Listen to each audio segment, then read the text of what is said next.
Hello, my name is Ildiko, And I'm Phil. and this is the My Open Source Experience podcast, where we discuss all the things about the mechanics of open source in business and in communities. Follow the podcast on your favorite platform and check out season 2 episodes with Samson Gotti, Open source is interesting. Claire Dillon, Great collaboration. Wayne Starr, Freedom. Stephen Wally, Good engineering. Austin Bryan, Community. Tom Sadler, Collaboration. Federico Gonzalez Waite, Limitless. Amanda Brock, The future. Gregory Kurtzer, Collaborative. Michael Dexter, Freedom. and Kelsey Hightower. Open source is your opportunity to change the world around you.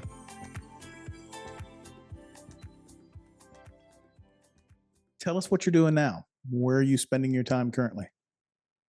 I retired in July, technically, from kind of the 9 to 5, the grind. I saved up enough money, and someone asked, what would you do? I would buy my time back. So I bought my time back. But someone said to me something really cool the other day. Said, and I told them all the stuff that I'm doing. I advise a number of startups, and advise means I'm helping them try to go from project to product. And there's a lot that goes in between that.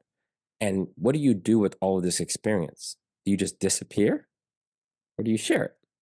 And so advisory is a good way to have a financial stake in all of these outcomes.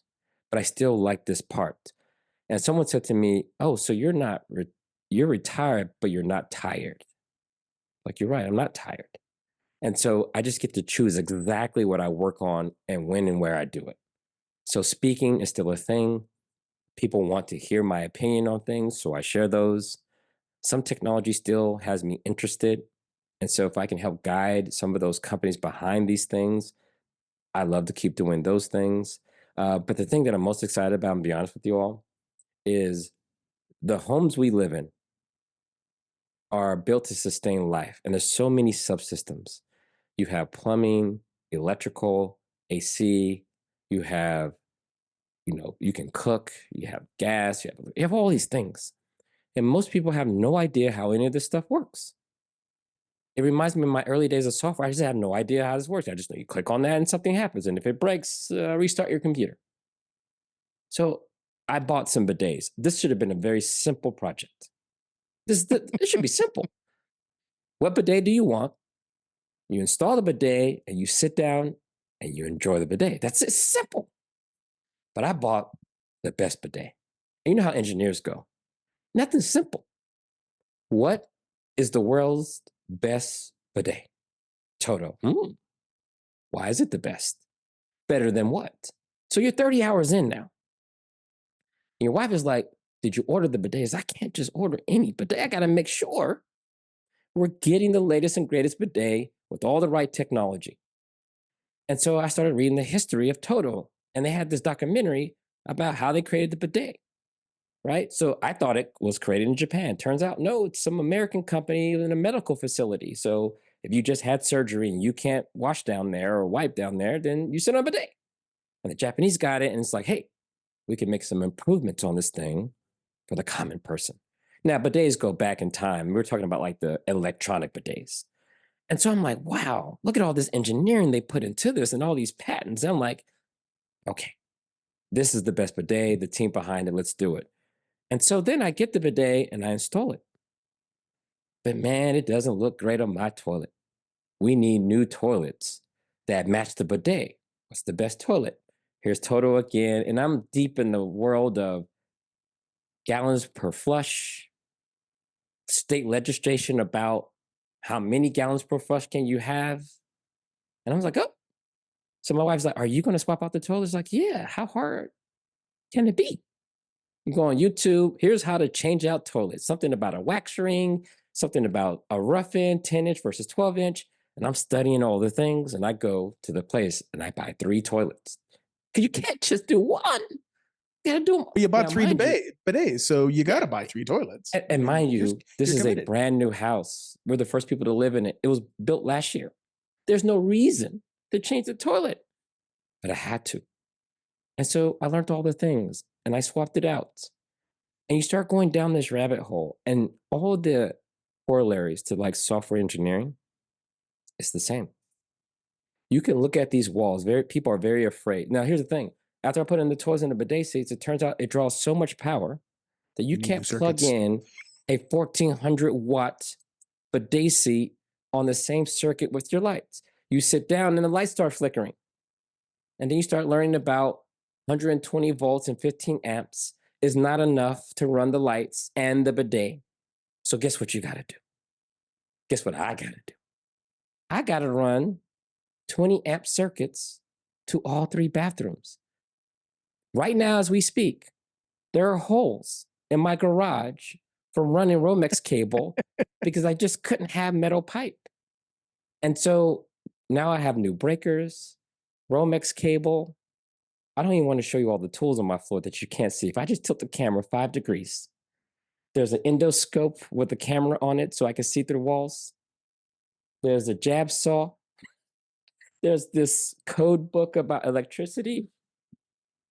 I'm not kidding. So you go down these rabbit holes, but then at the end of the day, when it's all done, you can sit back and see what you've built.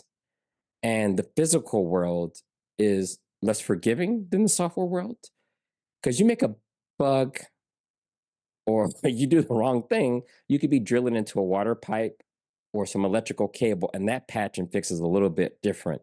But the refactoring mindset is the same. You need to be careful. It needs to be backwards compatible.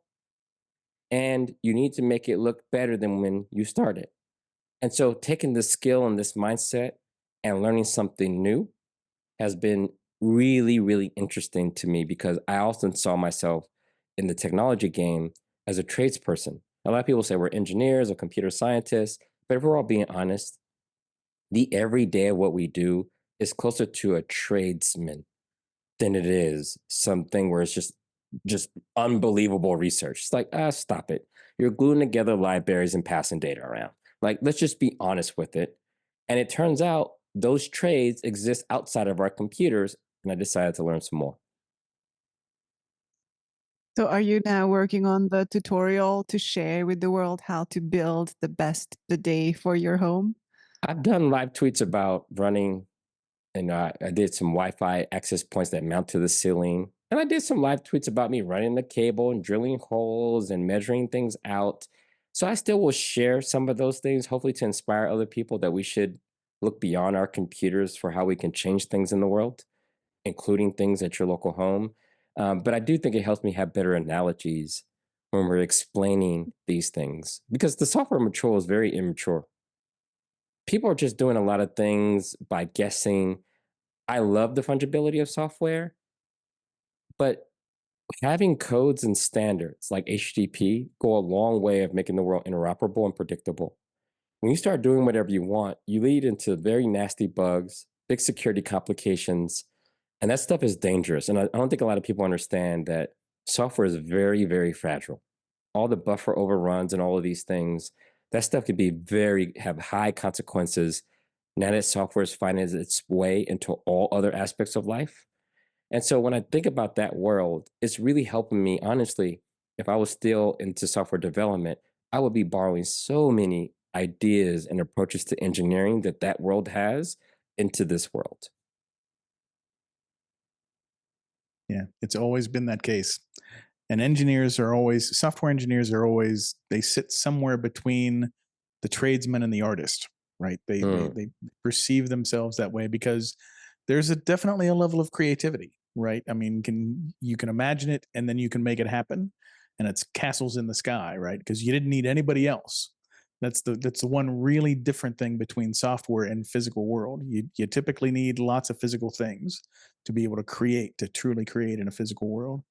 So I'm curious. So is the next step? Am I going to see a Hightower bidet at Home Depot next time I go, or next year? Is that in the works here? No, one step at a time. But I do have a goal of learning how every subsystem in a residential home works, to the point, because there's a little bit of physics that's involved if you really want to understand why these things do what they do. And so it helped me just kind of keep the mind sharp, always be learning. And now the things I'm learning can have a direct impact on where I live. So I was going to go from there. So who knows what I'll be interested in learning next. And do you have a working bidet in your home at the moment? I do have one, actually two. I have two working bidets in the house with these new circuits. So I'm actually in the process of running the third one. And the next project in the summer will be fixing all of those open holes in my drywall that it took to get here. But then that'll be another hat that I'll put on, and I'll learn a lot more about painting and all of these various things. So one task at a time. And with that, that's all, folks. That was our episode for today. We want to hear from you. Please leave comments under the episodes that you watched. Share your feedback and share your experiences to continue the conversation. And let us know what topics you would like to hear next. We already have a lot of great content lined up for season 2. We will talk about inner source, or in other words, why and how companies are using open source methodologies internally. We will talk about why and how governments are using open source and touch on upcoming legislations such as the Cyber Resiliency Act in Europe. We will also discuss how to create open source projects and communities that last for decades. Stay tuned because the next episode is just around the corner. Wouldn't you wish there was a silver budget bullet, but no, silver budget as well. Silver budget that is a silver bullet. That's what you need is a silver. Exactly. That's it. And to be fair, some people. So I bought some bidets. This should have been a very simple project. This should be simple. What bidet do you want? You install the bidet and you sit down and you enjoy the bidet. That's it, simple. But I bought the best bidet. And you know how engineers go. Nothing simple. But we just had a good time just talking and whatnot. And by the end of it, he figured out I played pretty quick. So by the end of it, he actually made me play with him. And so I played music with Kix Brooks. That was fun. Way cool. That's a great story. He is waiting for me to finish this podcast so that, I don't know if you